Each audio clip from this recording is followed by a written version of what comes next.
अस्सलाम वालेकुम। Eighth class, कैसे हैं आप लोग? ठीक हैं। एट्थ क्लास की रिव्यू एक्सरसाइज है आपकी 2। ठीक है, आप देख रहे हैं सेलेक्ट द करेक्ट आंसर।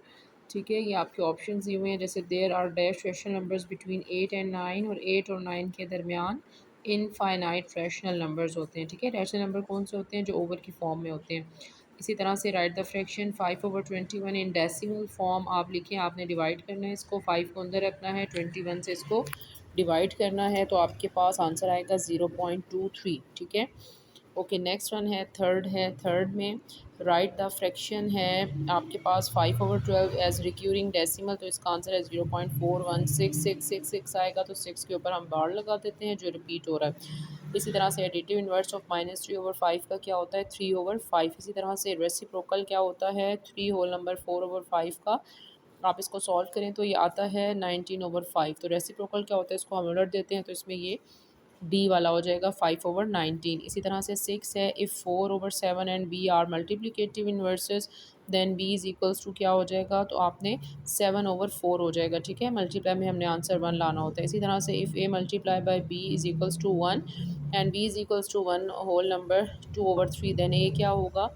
आपने इसको सॉल्व करना है। 3 1 ज़ा 3 प्लस 2 करेंगे 5/3, तो मल्टीप्लिकेटिव इन्वर्स क्या हो जाएगा? 3/5। ठीक है, आगे चलते हैं।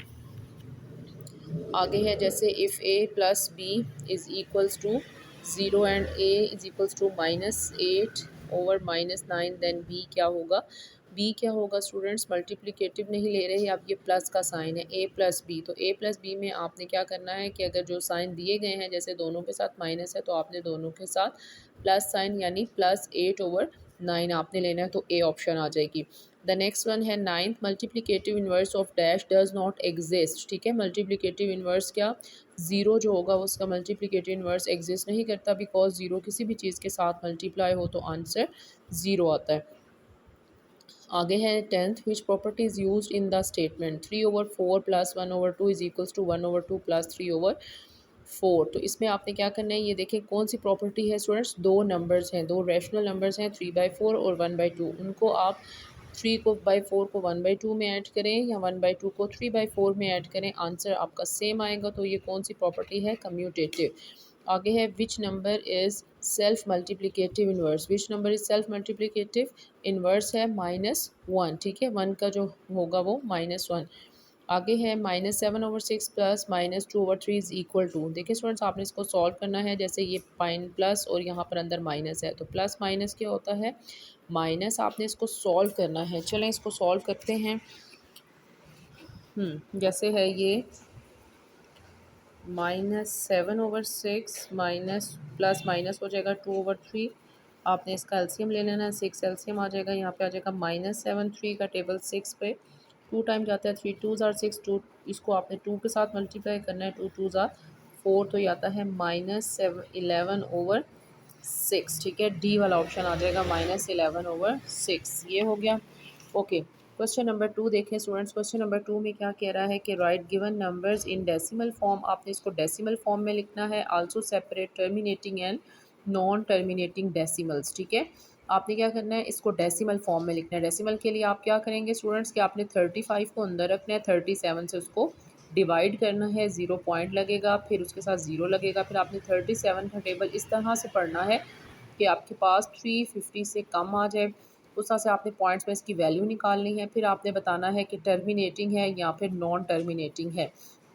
अब आपको मैंने बताया था कि टर्मिनेटिंग और नॉन टर्मिनेटिंग में क्या फ़र्क है स्टूडेंट्स? टर्मिनेटिंग वो वाले होते हैं जो फुल डिवाइड हो जाते हैं। ठीक है, जो नॉन टर्मिनेटिंग ऐसे होते हैं जो फुल डिवाइड नहीं होते, चलते रहते हैं चलते रहते हैं, उनको कहते हैं नॉन टर्मिनेटिंग। और जो फुल डिवाइड हो जाते हैं, जैसे 1/2 को आप डिवाइड करें, 1 को अंदर रखें, 2 से आप डिवाइड कर दें, जैसे 1 को आपने अंदर रखा, 2 से आप डिवाइड कर दें, आप 0 पॉइंट लगाएंगे तो 0 आ जाएगा। 2 5 ज़ार क्या होता है? 10। अब ये फुल डिवाइड हो गया, 0.5 आ गया, इट मीन्स ये टर्मिनेटिंग है।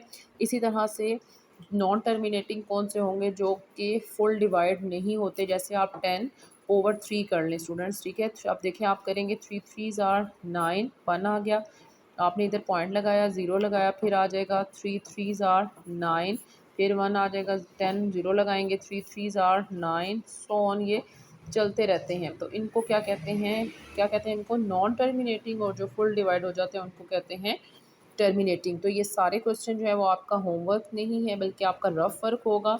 आपने रफ वर्क में इसको सॉल्व करना है और पर्सनली आपने मुझे पिक्चर ज़रूर करनी है, पिक्चर सेंड कि आपने ये अपना रफ वर्क कंप्लीट किया है कि नहीं किया, ठीक है। हर बच्चा सीरियस होकर अपना अपना काम करेगा, ठीक हो गया। ओके, आगे देखें। क्वेश्चन नंबर 3 है students, verify X multiply Y minus Z is equals to X multiply Y minus X multiply Z if X की वैल्यू दी हुई है 2/3, वाई की वैल्यू दी हुई है -3/4 और जेड की वैल्यू दी हुई है 2/5। अब स्टूडेंट्स आपने क्या करना है कि आपने लेफ़्ट और राइट दोनों साइड्स को लिखना है। जहाँ पर एक्स है उसकी जगह 2/3 और जहाँ पर वाई है उसकी जगह -3/4 और जहाँ पर जेड है उसकी जगह आपने 2/5, ठीक हो गया। आपने इस तरह से इसको सॉल्व करते जाना है।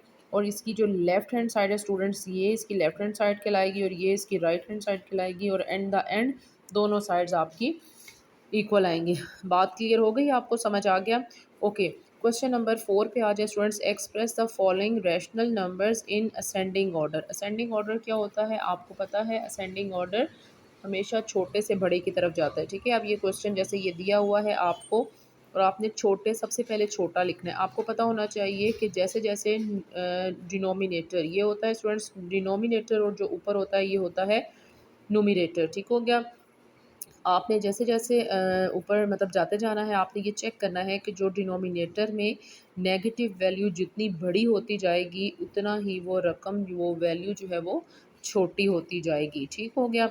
और फिर आपने इसको जो है वो सॉल्व करते जाना है। और इसका एक आसान हल ये भी हो सकता है कि आप स्टूडेंट इनको सबको जो है वो इन जैसे ये 4 वैल्यूज़ हैं, आप इनको डिवाइड करके देख लें कि पॉइंट में इनका क्या आंसर आता है एक साइड पे, ठीक है। वो भी उससे भी आपको आइडिया हो जाएगा कि हम जब पॉइंट में आएंगे, जैसे 0.5 आपको पता है, 0.8 जो है वो छोटा है, 0.5 जो है वो सॉरी 0.8 बड़ा है, 0.5 छोटा है। लेकिन जब इनके साथ माइनस का साइन लगा दिया जाए तो 0.5 बड़ा हो जाएगा और 0.8 जो है वो छोटा हो जाएगा, ठीक है। तो आप उसको डिवाइड करके भी आंसर निकाल के इनको in the form of ascending order लिख सकते हैं, ठीक है।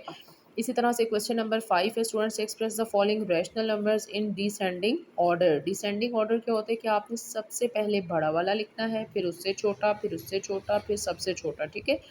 यानी असेंडिंग में आप ये ध्यान रख लें कि ऐसे एरो की तरफ कि यानी ये उस तरफ हमने जाना है, यहाँ से छोटे नंबर स्टार्ट करने और बड़े की तरफ जाना है।